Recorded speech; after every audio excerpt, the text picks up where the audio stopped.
India is one of the largest automotive market and manufacturers in the world. And despite this, experts opine that we have barely scratched the tip of the iceberg. The opportunity that is yet to come, not just from car makers, but the ancillary companies, the EV industry, all indicate that perhaps the best is ahead. And with this thought, SBI Mutual Fund is happy to announce the launch of the SBI Automotive Opportunities Fund. I'm Sumaira Abdi, and with me is the fund manager of this new auto fund, Tanmay Desai. Hi Tanmay, thanks very much for joining in. The first thing I want to ask you is that, for an investor who's watching this, what is the appeal of the auto sector?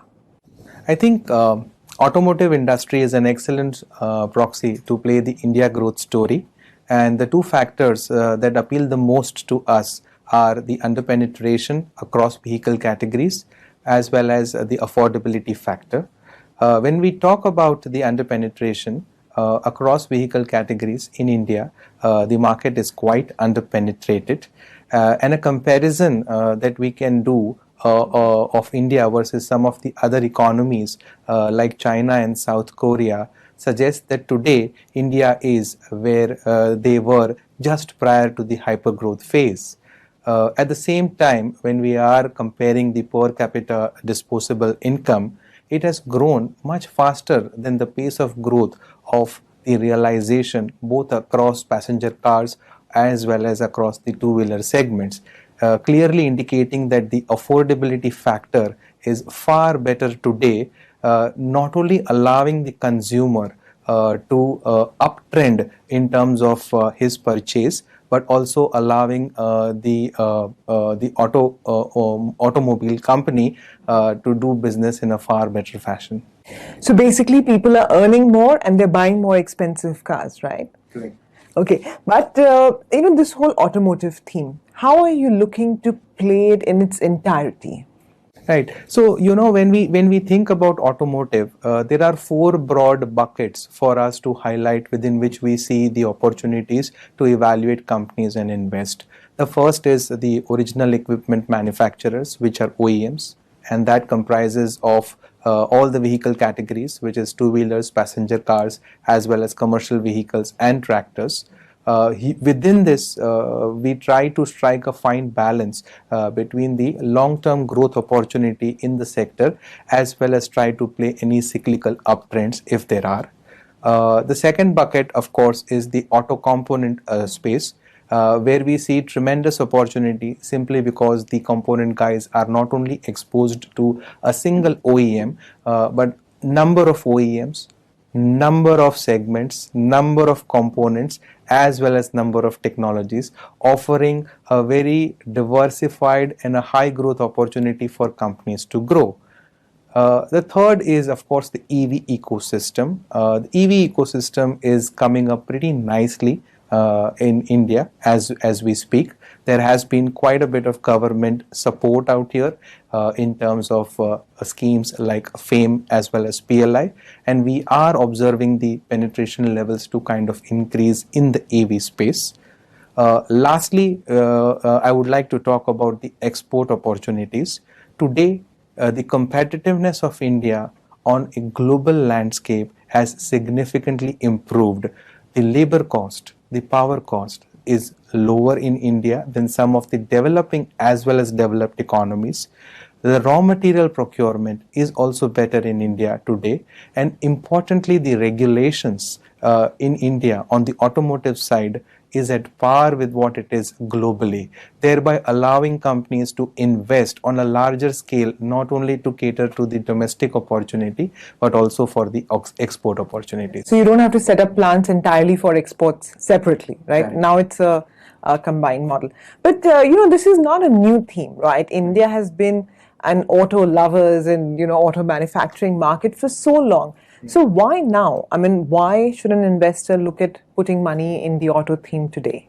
Right. So, I would try to draw a parallel back to the first point which I made, where today India is where where China, South Korea were. In fact, some of the even developed economies have had a super growth phase. To kind of give one particular example is the phase of 1985 to 1996, where the South Korea market on the passenger vehicle side had a growth of 18%.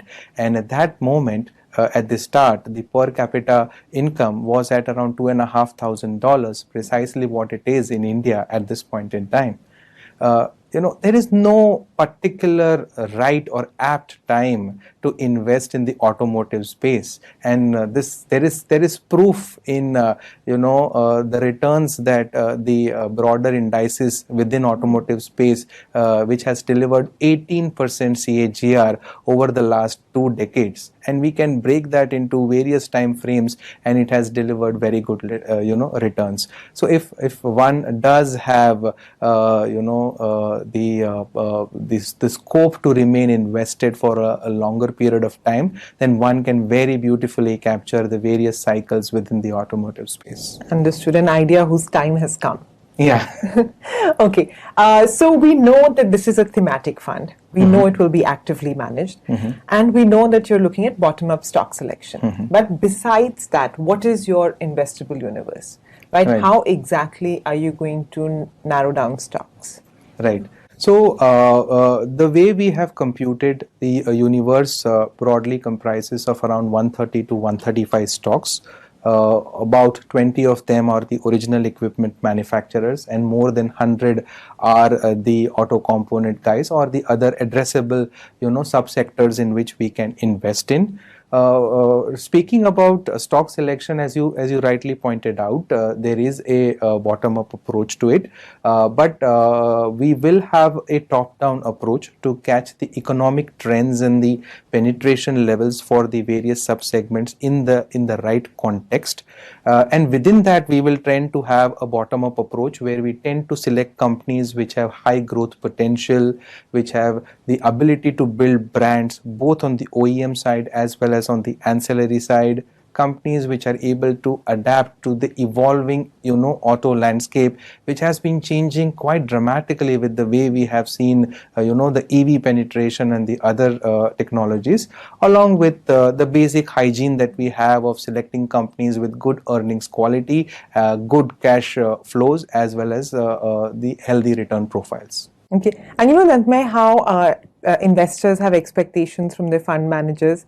What is your expectation from investors, right? I mean, what is an ideal time horizon that you think an investor should, remain invested here? Right. So when we look at the various, subsectors, some of them are more cyclical in nature and some are less and much more secular in nature.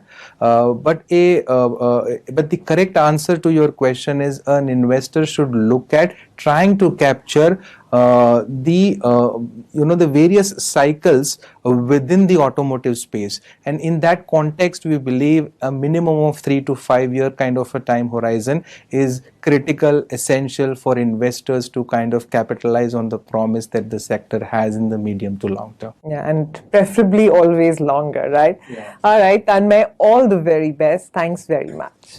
Thank you.